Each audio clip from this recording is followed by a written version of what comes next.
Friends, today is Tuesday, the 4th of August. We're in the cathedral, and light coming in from the east, shining upon us as we celebrate today the feast of St. John Vianney. St. John Vianney, who is the patron saint of diocesan priests, of parish priests, a person that I frequently call upon for help and assistance as I continue in my ministry as a parish and diocesan priest. You know, I looked in our gospel today for a little bit of inspiration, and I have to admit, I just didn't find it. Sometimes the controversy stories between Jesus, the scribes, the Pharisees, leave us a little, well, that's interesting, but not sure how that applies to me. Today, we have the scribes and the Pharisees coming to Jesus and complaining to him. Why do your disciples break the tradition of the elders? They do not wash their hands before they eat a meal. They do not wash their hands. That sounds kind of appropriate for today with the coronavirus, making sure our hands are clean. But of course, in those days, it had nothing to do with, even with cleanliness. It had to do with ritual. It had to do with the tradition of the elders.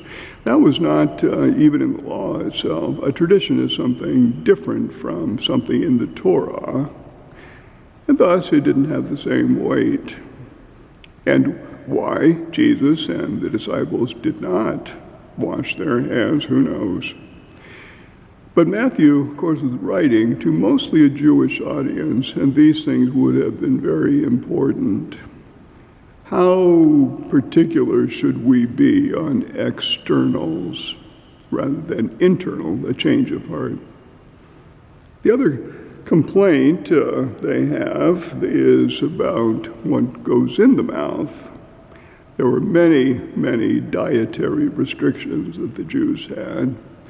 And Jesus seems to have violated those, and that was a part of the Torah, but something greater than the Torah is here. Jesus says, "It is not what enters one's mouth that defiles the man, it's what comes out." Isn't that true? That's true for us today. Not what goes in, but what comes out, what we say, what we do, and so on. And that's all well and fine. But where I did find inspiration and do each year on this 4th of August is the feast day of St. John Vianney. John Vianney was a priest in the middle of the 19th century, sent by his bishop, we might say, where he could do the least harm. And that was Ars. He's called the Curé of Ars, the pastor of Ars, a small village. He had 250, maybe, parishioners in his little parish. But not known for his intellectual abilities, he became known for other qualities of a saint, important qualities, and in particular, the ability to see into souls in the sacrament of penance, reconciliation.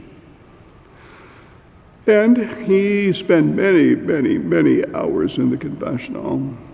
Kind of example to all of us of a person who thought first of the needs of his parish and others, then his own needs. I couldn't help but think of him this morning, early this morning, on this 4th of August, knowing that it was his feast day. My phone rang at 4 a.m. And I was already kind of awake and thinking what I might say in my homily today, and thought, oh, it's John Vianney. He would just jump right out of bed, get that phone, and get going, whatever it might be. Who knows what phone calls in the night. It's always some kind of emergency. And sure enough, when I answered the phone, it was our security service. Our fire alarms had gone off, and I was told that the alarm in the church was blaring, and the fire department had already been called. and I looked at my window and already saw flashing red and blue lights. I jumped out of bed, grabbed a bathrobe, ran into the church. I didn't see any fire. I didn't smell any smoke. But opened the doors, let the firemen in, and we went to the kind of a little panel where we see, well, where is the alarm going off? We checked it. There was nothing. I thanked the firemen for coming, and they seemed fine. I was sorry that we had to bring them out and there wasn't anything. Sometimes we have false alarms. But in any case, I was relieved. I was relieved that there was no fire. John Vianney, with his patience, his love, would have probably just sort of seen this as another way of serving his parish. And of course, I do as well. Make sure that our grounds, that everything looks good, that our roof works, that we don't have a fire, and so on. You know, John Vianney has an interesting background. As I mentioned, he was not an intellectual, and that basically almost kept him from priesthood. He was born of a peasant family in France. He had no education, very little education. And in order to get into the seminary, you had to have some education. So he somehow found a tutor who was able to get him in, but there was one big lack in his education, and that was Latin. He could not understand Latin, and lectures at the time were in Latin. In fact, I remember even going into the seminary in 1965, how important Latin was at the time, right at the time and before the council. We were required at the time just 4 years of Latin. Those ahead of me had 6 years, but in the 5th year, if you didn't make it, you were out of the seminary. Latin was considered that important. Somehow John Vianney got through, and thank goodness. Somebody must have seen in him that sainthood. There's something about this man. The bishop sent him to Ars, a little village, out-of-the-way village in the diocese. And John Vianney said, I'm in a small, out-of-the-way place, but I will give my attention, my full attention to these people. And he did. And he soon discovered, and everyone else did, that his gift was in the confessional.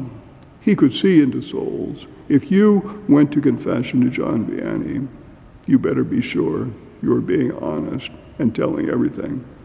Or he would tell you. He would see directly in. But he always dealt with people with love and care and compassion, to the point that pilgrimages were made to Ars. People who wanted to confess to him. Trainloads, special trains, record the middle of the 19th century, special trains were designated, taking people to Ars. And he would spend 10 and 12 and up to 18 hours in the confessional with his people in the summertime. Naturally, if you reconcile people and forgive sins and allow them to draw ever closer to God, the devil will take notice. And John Vianney reports there were many interventions of the devil, especially not allowing him to sleep so he could not rest, hoping that he would take away time from the confessional, but he did not. A great man, and a great example to us diocesan priests. And I would ask all of you who are watching this to pray for us in the work that we do. You know, people think, oh, confession must be easy, just listening to people's sins. No. It's very difficult and very challenging. Keep us in your prayers, in the sacraments that we celebrate, in the work that we do, waking up early in the morning to check and see if there's a fire. That's the kind of thing we do, and we depend on your love and your prayers. Have a great day, celebrate this feast, and we'll see you tomorrow.